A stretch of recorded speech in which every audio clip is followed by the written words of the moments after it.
Muffins, and welcome to my kitchen.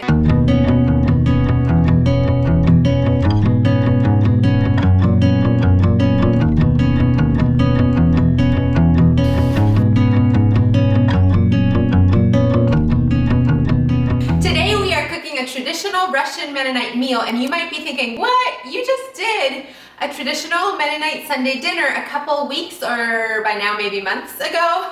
What's different now? So this is the difference. A lot of people don't realize that there's a lot of different varieties of Mennonites. They do not all look the same, and they do not all come from the same place. So traditionally in the United States, a lot of the Mennonites would stem from, we would have called them Swiss Mennonites growing up. I think they come from England originally. Now I feel like I might be wrong.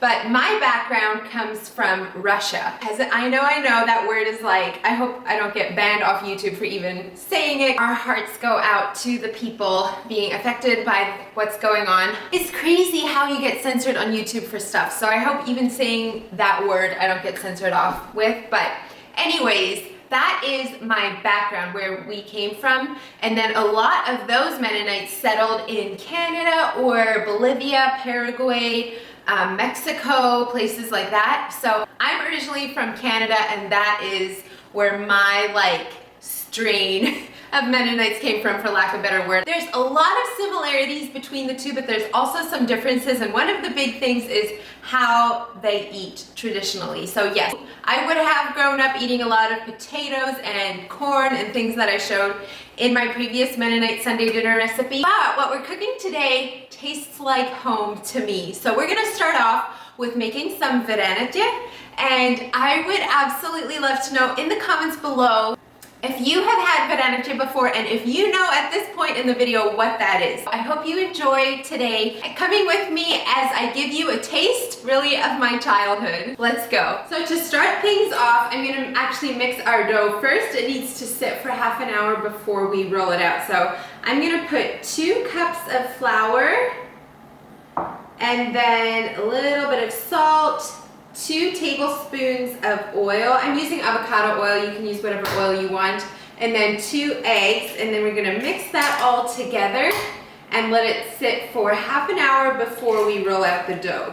Oops, and I forgot our milk.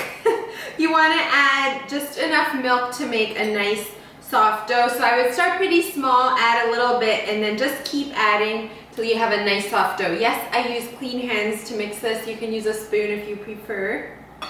We're just gonna knead that in.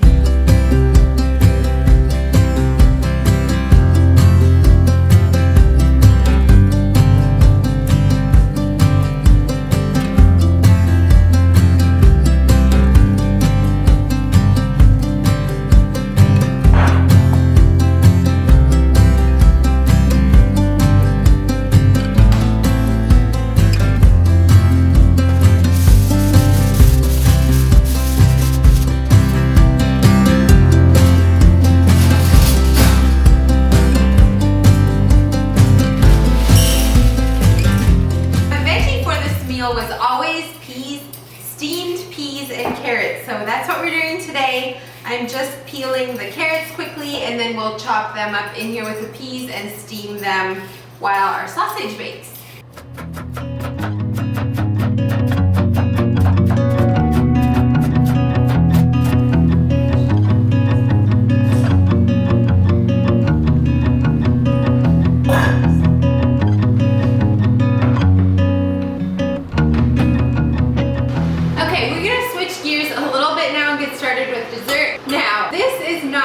Particularly a Russian Mennonite dessert, but this is one that I did grow up eating a lot. We would not have dessert often when we had vareniki. Some people will eat their vareniki with their gravy and often with ketchup as well, and then they'll have another one with jelly for dessert. So I guess you can kind of look at it as crepes. You can do savory or sweet. I never cared for the ones with jelly, but some people totally did that. So anyway, we're gonna make some chocolate muffins. This is a recipe that I remember so often making with Mom and my sisters in the kitchen, and we would have for Sunday dinner. So it's a chocolate cake, and then we're gonna split it in half, kind of lay them open, and put pie filling on top and some either whipping cream or ice cream. So I thought that would be fun to do for our meal today. So to start off with our chocolate cake, I'm gonna put 2 cups of flour in my bowl, as well as 2 cups of sugar. Normally cooking just for our family at home, I like to substitute the all-purpose flour with sprouted flour and my sugar with maple syrup. But for the purpose of this video, I'm using all-purpose flour and regular sugar. But if you want a healthier alternative, you could totally swap those out like I normally do. We have a little pinch of salt. I'm also gonna add 1.5 teaspoons baking soda and 2 teaspoons of baking powder and 3/4 cup of cocoa. And then we're gonna whisk this all together, and I did not bring a whisk. There we go. I really wanna know. So I never knew that not everyone knew there was 2 like main stems of Mennonites. And then this morning, my husband's like, babe, I don't think even most people around here know that there's 2 kinds of Mennonites. And I was like, what?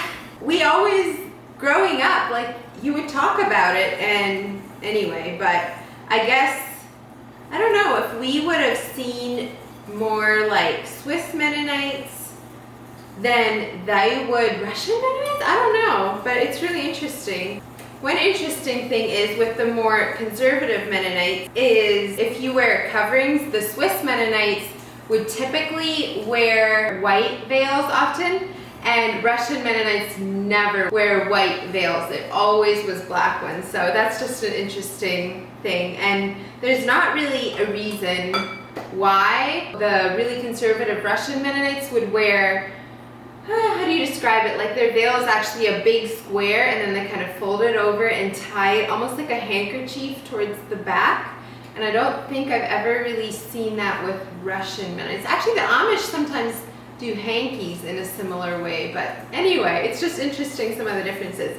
Okay, I am gonna add my wet ingredients now, so let me put this aside. I have a cup of melted butter that we're gonna put in here, as well as a cup of whole milk. Y'all know I like my fresh raw milk from the farm here. You could also totally substitute like almond milk or coconut milk or whatever you want there. And then I'm gonna add 2 eggs, as well as my secret ingredients. Okay, maybe it's not super secret. It's a cup of boiling water. This, you guys, is the, see that steam? I love steam. Most moist chocolate cake ever. It is so good. So I'm gonna mix this all together, and then we're gonna put it in muffin tins. And I realized I don't have muffin tins or baking or cooking spray, so I'm just gonna butter mine and hope they come out fine. I don't even have wax paper right now to make my own muffin liners, so I think it might be time to do a grocery trip, but for today we're gonna make do with what we have.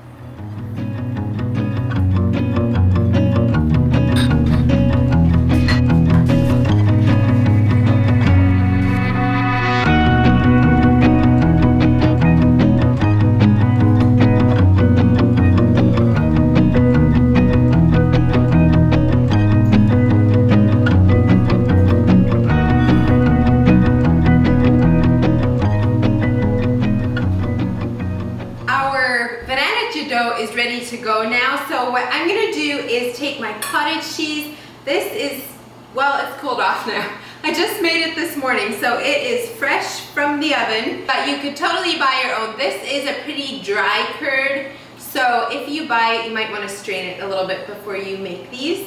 But I'm just gonna crack an egg into it to help bind it together, and then add salt and pepper to taste, and then we'll roll out our dough.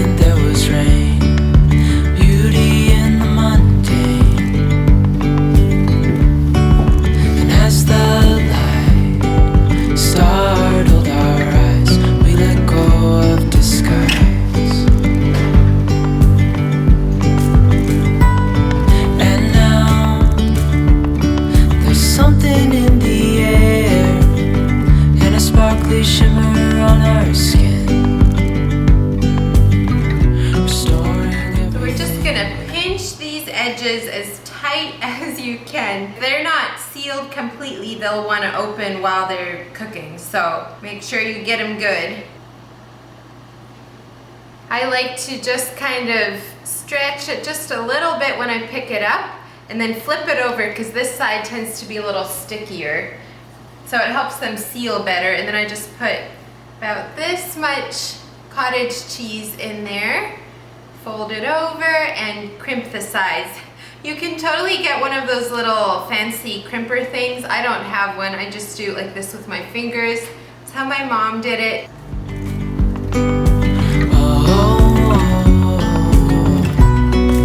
Dreamy, breezy, we go. Easy, easy on our tiptoes. Undercover agents of the other. Once these are cooked, we'll just put them into the sieve and then put some melted butter over them. Beyond gravel, beyond all.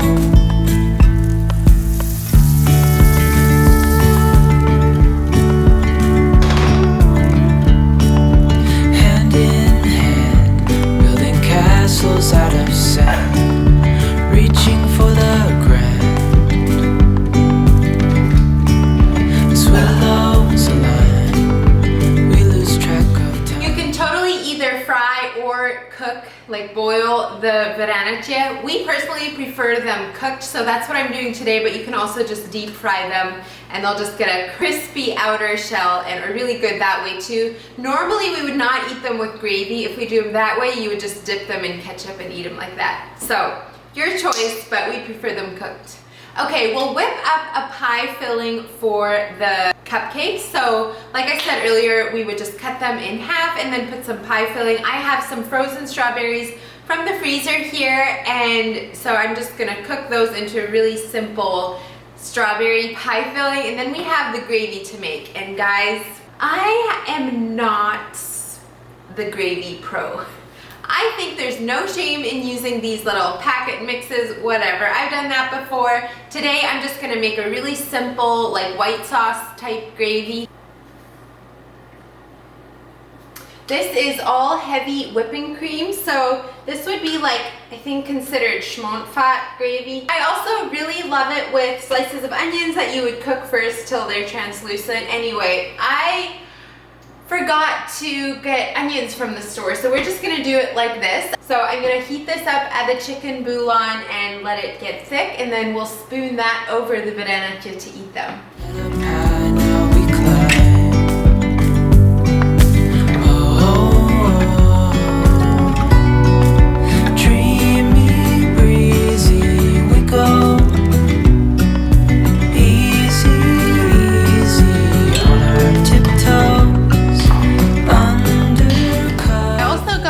Fresh parsley. I'm gonna add that to my gravy now. Mostly for looks, but also tastes good. Okay, and we're ready to eat. So we have our sausage. Our sausage here, we have our peas and carrots, our varanche, our gravy, and then I have a little bit of parsley to garnish. That's the main meal that we're gonna dive into dessert right after that. So let's dig in, you guys. I wish I could pass you a plate through the camera. That would be so fun.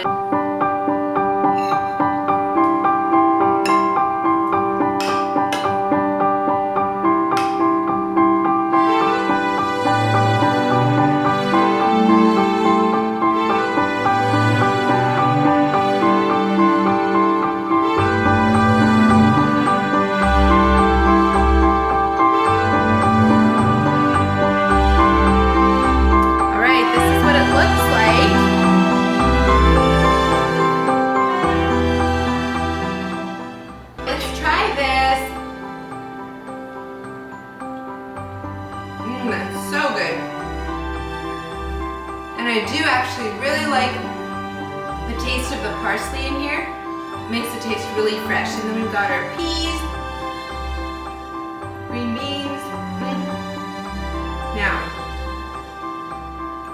nothing is going to be as good as farmer sausage, if you ask me. But you just dip it a little bit in the gravy. Like I said, some people like to put ketchup on here. My dad would probably put ketchup on here, but I like to eat it just with the gravy. So good.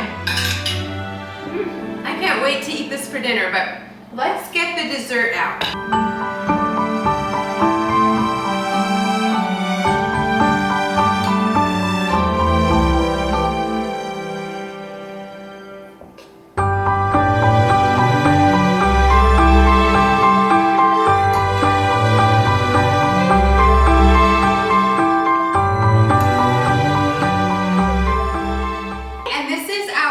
Dessert. I love when the pie filling is still hot and the ice cream is cold. Thank you so much for joining me in the kitchen today. That concludes our traditional Russian Mennonite Sunday dinner. I hope you enjoyed it. If you did, make sure to give this video a thumbs up, subscribe if you haven't already, and I'll look forward to seeing you next time. Bye, friends!